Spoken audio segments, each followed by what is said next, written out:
რუსთავის აზოტის თანამშრომლების უდიდესი უმრავლესობა არის გაფიცული, ისინი სწორედ კომპანიის გარე პერიმეტრზე არიან მობილიზებულები და ამბობენ, რომ სანამ მათი მოთხოვნები ზედმიწევნით არ შესრულდება, არაპირებენ, რომ გაჩერდნენ, რა თქმა უნდა, უპირველეს ყოვლისა ითხოვენ 300 ლარით ხელფასების ზრდასა და მომატებას, რადგან ყოველი მათგანისათვის ის დაპირება, რომელიც გაიცა 4%-იან ზრდასთან დაკავშირებით არის დამამცირებელი და დამცინავი. გარდა ამისა, ითხოვენ, რომ ადგილზე მოვიდეს რუსთავის მერი ნინო ლაცაბიძე. ცხადია, დავსვით კითხვები იმასთან დაკავშირებით, ჰქონდათ თუ არა უშუალო კომუნიკაცია კომპანიის ხელმძღვანელობასთან და როგორც აღმოჩნდა, არა თუ კომუნიკაცია ჰქონდათ, არამედ მათგან მიიღეს ძალიან მკაცრი უკავშირი. ისინი ამბობენ, რომ თუკი დასაქმებულებს არ მოსწონთ პირობები და მათთვის რაიმე არის ამ პროცესში მიუღებელი, უნდა წავიდნენ და სხვაგან დასაქმდნენ, რაც ასევე არის შეურაცხყოფელი ამ ადამიანებისთვის. ამიტომ ამბობენ, რომ პროტესტის გაგრძელებას აპირებენ, რადგან ძალიან ბევრ მათგან ცხოვრების ნახევარი აქვს აქ გატარებული, თუმცა თუკი მათი მოთხოვნები არ დაკმაყოფილდება, რა თქმა უნდა,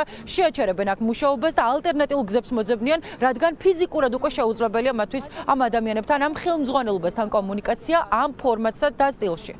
გაფიცულები ვართ ხელფასების მატებასთან დაკავშირებით, ვინაიდან და რადგან დირექციასთან მქონდა შეხვედრები, დაახლოებით 3-4 შეხვედრა მქონდა და ყველა შეხვედრაზე გამოვედით 4%-იანი მატებით, რომელიც უბრალოდ არ არის მატება, ეს არის უბრალოდ ხალხის დამცირება, ხალხის შეურაცხყოფა. ჩვენ შევწყვეტ პროტესტს, როდესაც იქნება 300 ლარიანი მატება. იქამდე ჩვენ ყოველდღიურ რეჟიმში ვიქნებით გაფიცულები. დღეს 12 საათის მერე ოფიციალურად რუსთავის აზოტის თანამშრომლების მიერ მოთხოვნილი ალტერნატიული პროფკავშირი ჩაეშვება საქმეში და ალტერნატიული პროფკავშირი დაიწყებს საქმის წარმოებას ისე როგორც წესი და რიგია.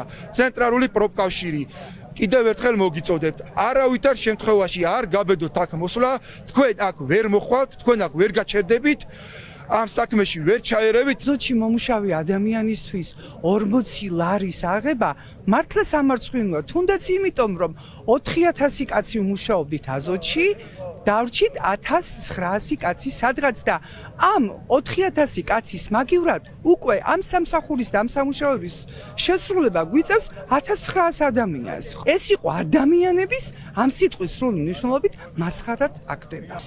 და ამ ხალხს თითოეულად დაუბერდით რა გაგებით, დაუბერდით ქარხანაში, ხრებით მოვიტანეთ ჩვენ ეს ქარხანა აქამდე. თითოეული ჭანჭიკი გვიყვარს, თითოეული საამქრო გვიყვარს და მე დღეს ვიღაცა დამსაქმებელი მეუნება, რომ ქარხანა უნდა წავიდე თუ არ მომწონს. აქვს კითხვები და გვინდა რომ შესაბამისი კომპეტენტური პირები ჩამოვიდნენ და ამ კითხვებზე გაგვცენ პასუხები. ვისაც ეხება ლაცაბიძე არის დაუშვათ აზოტის თანამშრომლები, ვინც არიან ის პირველ ადგილზე, აი ყველა აბსოლუტურად ჩამოვიდეს და დაგველაპარაკოს. ნუ აქ სანამდე უნდა ვიდგეთ, რა რაღაც უნდა გადაწყდეს აუცილებლად. უნდა მუშაობდეს 10-15 ადამიანი ერთ უბანზე, ამუშავებენ 2 კაცს. ეს არის იმ შრომელი ადამიანების შეურაცხყოფა, რომლებზეც დგას ეს ქარხანა დღეს. მათ მაინც აიძულეს ადმინისტრაციამ განცხადებები დაეწერათ მუქარის ფონზე, მათ მუქარა განუცხადეს იმაზე, რომ მათ გაუფუჭებდნენ საბუთებს და ვერსად აღარ მიიღებდნენ სხვა სამსახურებში და იძულების ფონზე თვითონ დაწერეს ამ მუშებმა განცხადებები და წამოვიდნენ სამსახურებიდან, რადგან სხვაგან შეძლებოდათ ნორმალური ანაზღაურების პირობებზე მუშაობა.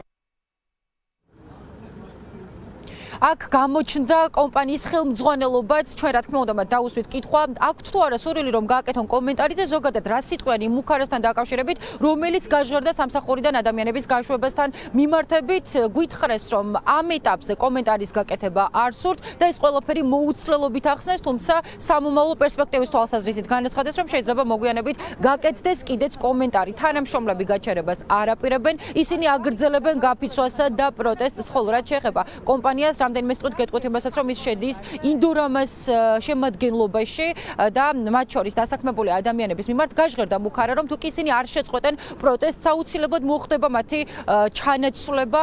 გვითხრეს ისიც, რომ უკვე იყო საჩვენებელი გაშვებები სამსახურიდან, რაც მათთვის არის მუქარის კიდევ ერთი ცალსახად დადესტურება და დემონსტრირება. ფიქრობენ, რომ ამ ყველაფერს სწორედ იმისთვის აკეთებენ, რათა დაანახონ დასაქმებულებს, რომ ისინი შეუცვლელები არ არიან, თუმცა ნებისმიერ შემთხვევაში ბრძოლა და პროტესტი გრძელდება, ისინი გაჩერებას იქამდე არაპირებენ, სანამ მათი ყოველი მოთხოვნა ზედმიწევნით არ შესრულდება.